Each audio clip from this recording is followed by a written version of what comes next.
amasezerano yose uko Imana iyatanga yakomejwe n'amaraso y'Umwami wacu Yesu.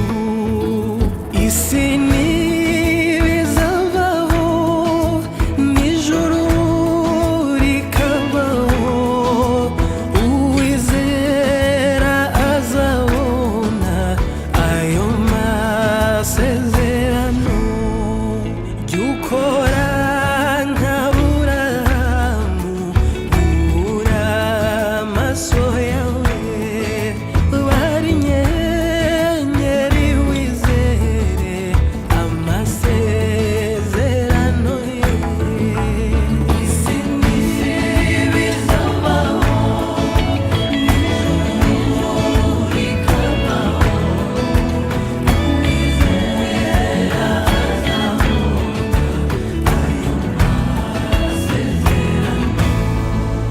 Mu mwijima wo mu nzira twizere Imana yacu, hasigaye umwanya muto izuba rikarasa.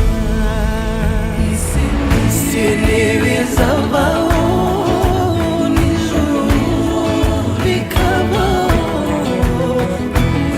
uwizera azabona. Nubwo turushywa n'abantu, twizere Imana yacu. Yesu niwe uzadufasha